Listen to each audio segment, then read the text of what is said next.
আসসালামু আলাইকুম গাইস, ঘুরে দেখব ইটালি ফেসবুক পেজ এবং আহমেদ লিটন ব্লগ ইউটিউব চ্যানেলের পক্ষ থেকে আমি আহমেদ লিটন আপনাদের নতুন আরেকটি ভিডিওতে জানাচ্ছি স্বাগতম।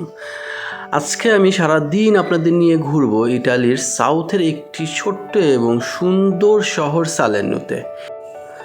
অপূর্ব এই সুন্দর শহরটির এক পাশে যেমন রয়েছে বড় বড় পাহাড়, ঠিক অপর পাশে রয়েছে বিস্তীর্ণ জোড়া সমুদ্র সৈকত। সালের্নো ভ্রমণের পূর্বে আমাদের ভ্রমণের যে রেগুলার রুটিন সেটা কমপ্লিট করে নেওয়া যাক। হ্যাঁ বন্ধুরা, আপনারা ঠিকই ধরতে পেরেছেন, আমরা প্রতিদিনের মতোই কফি দিয়ে শুরু করব, যার কারণে আমরা একটা ছোট্ট এবং সুন্দর কফি শপে ঢুকেছি। এখান থেকে আমরা কফি খেয়ে রওনা হব সালের্নোর উদ্দেশ্যে।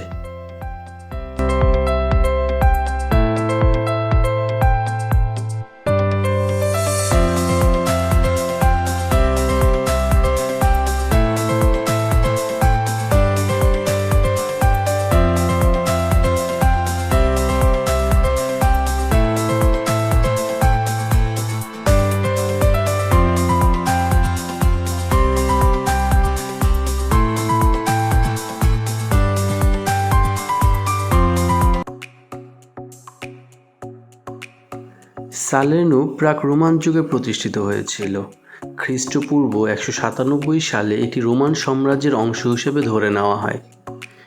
এরপর 847 খ্রিস্টাব্দে ল্যাঙ্গোবার্ড রাজকুমারী এবং 1076 সাল থেকে নোমান সম্রাট এটিকে শাসন করে আসছে।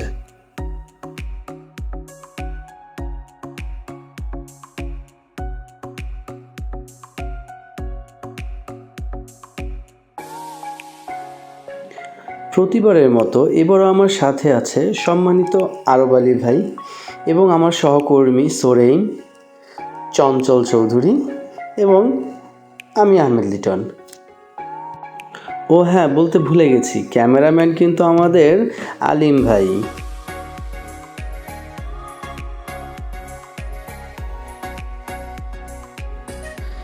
ইতালির হাইওয়েগুলো খুবই সুন্দর এবং চলাচলের জন্য মানসম্মত হয়ে থাকে। এখানকার হাইওয়েগুলোকে দুইটি ভাগে ভাগ করা হয়েছে, যেটাকে এদেশীয় ভাষায় একটাকে বলা হয় সুপারস্ট্রাদা এবং অন্যটাকে বলা হয় অটোস্ট্রাদা। সুপারস্ট্রাদা চলাচলের জন্য সরকারকে কোনো প্রকার ভ্যাট বা ট্যাক্স প্রদান করতে হয় না, কিন্তু আপনি যখনই অটোস্ট্রাদায় উঠবেন তখন অবশ্যই সরকারকে ট্যাক্স পে করতে হবে।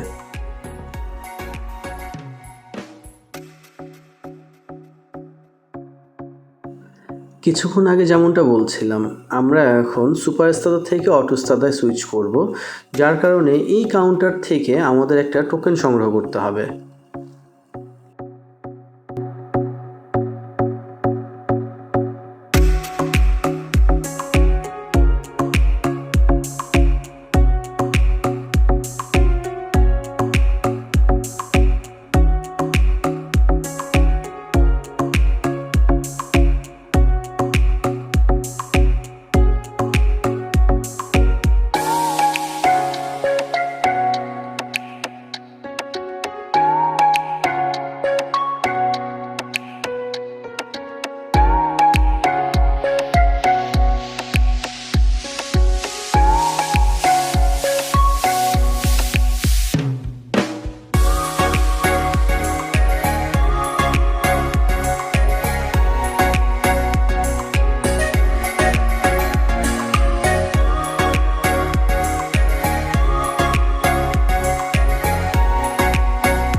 হ্যালো গাইস, আমি এখন আছি সালের্নোর বিচে।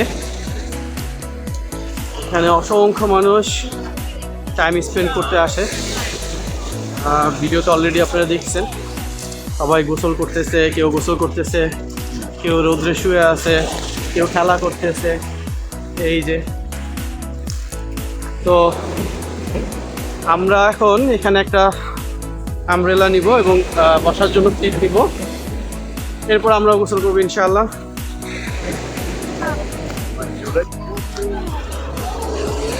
গাইস, এই মারে এসে একটা আজব অভিজ্ঞতা হলো আমাদের। সেটা হচ্ছে আমরা যারা এশিয়ানরা আছি, আমরা আমাদের গায়ের রং ফর্সা করার জন্য লক্ষ লক্ষ টাকা ব্যয় করি। যারা একটু ধনী তারা বিভিন্ন দেশে গিয়ে সার্জারি করে গায়ের রং ফর্সা করার জন্য, আউটলুকিং ভালো করার জন্য। কিন্তু এই ইউরোপে এসে একটা নতুন অভিজ্ঞতা হলো, আর সেটা হচ্ছে এখানকার মানুষ তাদের গায়ের রং কালো করার জন্য এই সমুদ্রের বিচে আসে।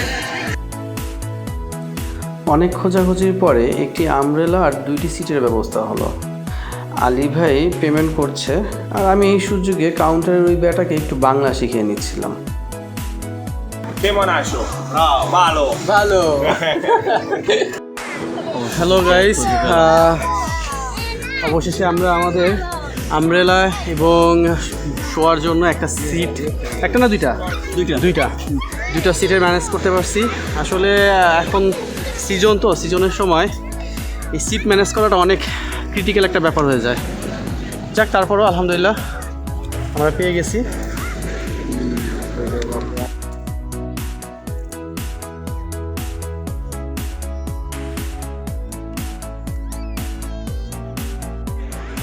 গাইস, আমাদের সুইমিংয়ের সময় হয়ে গেছে। আমরা অলরেডি গেট আপ নিয়ে নিছি, আমাদের সাথের বন্ধুরা নেমে গেছে।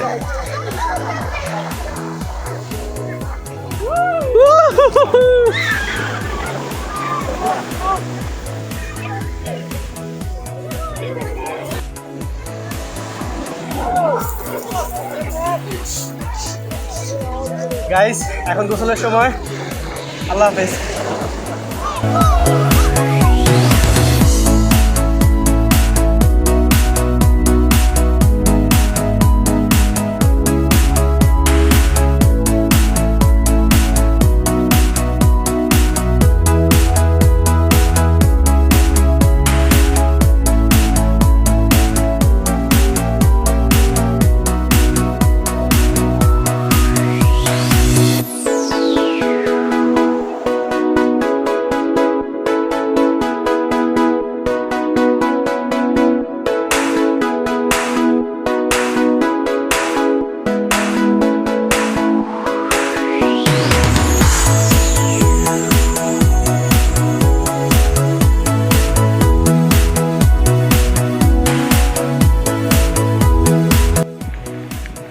গাইস, আমাদের গোসল করা শেষ, এবার যাওয়ার পালা। আমাদের গাড়ি অলরেডি আমাদের জন্য ওয়েট করতেছে। তো এরপরে খাবার দাবারের পালা, ইনশাআল্লাহ সাথেই থাকবো। বাই।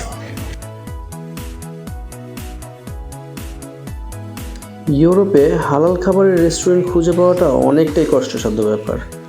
যাই হোক, দুপুরে খাবারের জন্য আমরা একটি মরক্কান রেস্টুরেন্ট বেছে নিয়েছি। এখানে হালাল খাবার পাওয়া যায়, অ্যারাবিয়ান শর্মা, কাবাব, এই জাতীয় খাবার আর কি।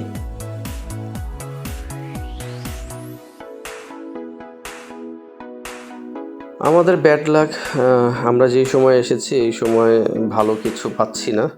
তো সবার সম্মতিক্রমে আরব আলী ভাই আমাদের জন্য কাবাবের ব্যবস্থা করলো। এই রেস্টুরেন্টে ঢোকার পর থেকে নিজের মধ্যে অন্যরকম একটি শান্তি অনুভব করছি। যেদিকেই তাকাচ্ছি মনে হচ্ছে সব কিছু আমার খুব পূর্ব পরিচিত। আসলে সৌদি আরবের যে ছোট্ট বুফিয়াগুলো, সেই বুফিয়ার সাথে এই রেস্টুরেন্টের সম্পূর্ণ মিল রয়েছে।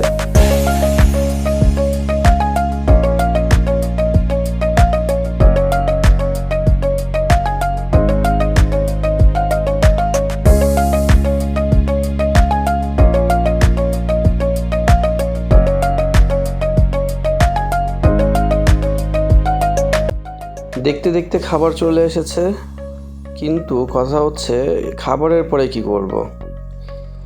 আলী ভাই একটা ভালো আইডিয়া দিল, আর সেটা হচ্ছে আমাদের যে আশেপাশে এখানে নাকি অনেক বড় বড় তরমুজের ক্ষেত আছে। তো ভাবলাম খাওয়া দাওয়া শেষ করে একটু তরমুজ ক্ষেত পরিদর্শন করা যাক, আর যদি সুযোগে 2-1টা তরমুজ আনতে পারি তাহলে ক্ষতি কি?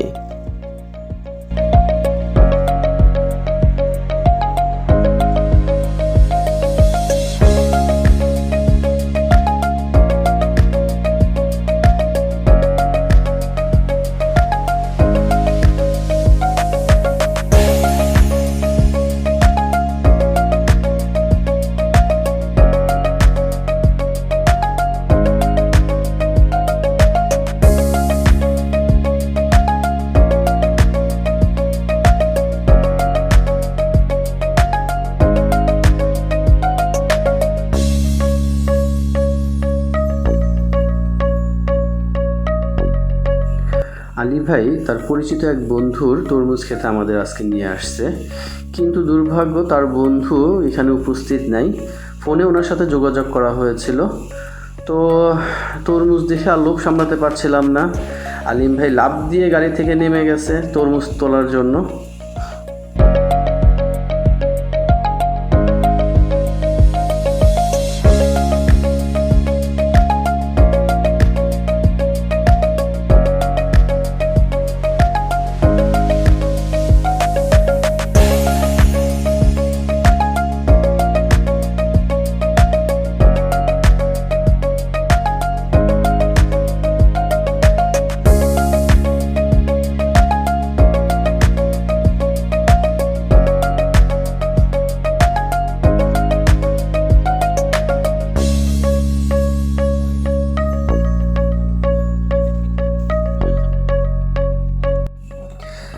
বন্ধুর ক্ষেত মানে নিজের ক্ষেত, এই কথা চিন্তা করে আমরা আর কি প্রণতা করিনি।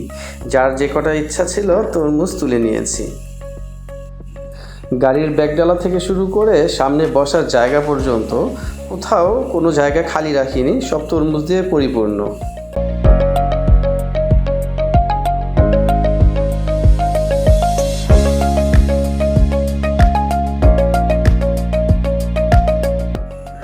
বাসায় যাওয়া পর্যন্ত অপেক্ষা করা আমাদের পক্ষে মোটেই সম্ভব নয়, আর এর কারণেই আলী ভাই দোকানে যাচ্ছে একটি ছুরি কিনে আনার জন্য। এই তরমুজটাকে হালাল করা হবে, আর এই ফাঁকে আমরা তরমুজটা নিয়ে একটু গবেষণা করি।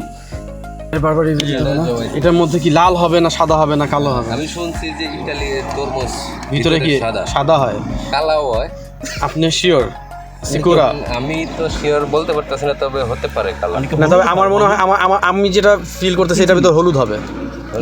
হ্যাঁ, কাটার পরে দেখা লাগবে। ঠিক আছে, আসলে তরমুজটার ভিতরে লাল হবে না সাদা হবে সেটা তো এখনো শিওর না কেউ। তো দর্শক আমাদের সাথেই থাকুক, একটু পরে আমরা এটা কেটে দেখবো আমাদের সাথে দর্শক। সানগ্লাস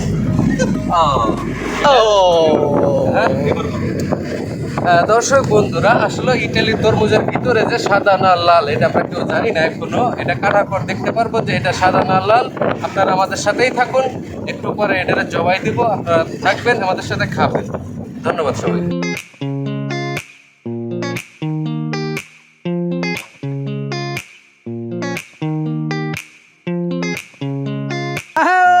লাল হইছে ভাই, লাল হইছে। না, এটা লাল না, এটা লাল হইছে ভাই, লাল হইছে।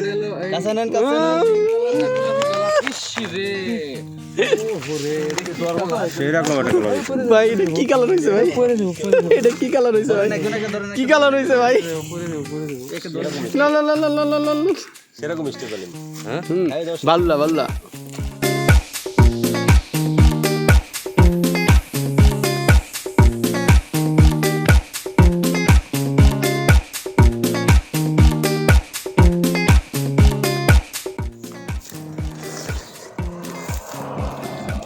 আলিম ভাই কি খাচ্ছেন?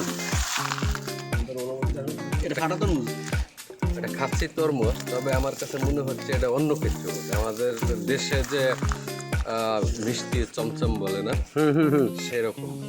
মানে দেখেন, খাচ্ছি তরমুজ কিন্তু স্বাদ পাচ্ছি চমচমের। ওয়াও, দেখেন তরমুজের ইয়েটা দেখেন।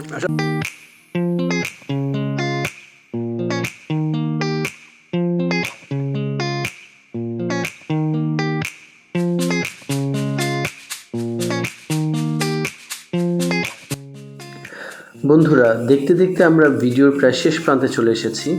আমার এই ক্ষুদ্র প্রচেষ্টা আপনাদের যদি এতটুকু আনন্দ দিয়ে থাকে, তাহলে অবশ্যই আপনারা আমার ফেসবুক পেজ ঘুরে দেখবো ইটালি এবং আমার YouTube channel Ahmed Liton vlogs subscribe করে রাখবেন এবং পাশে থাকা বেল বাটনটি ক্লিক করে দিবেন, যাতে করে আমার নতুন নতুন ভিডিওগুলো আপনাদের কাছে খুব সহজেই পৌঁছে যায়। ধন্যবাদ।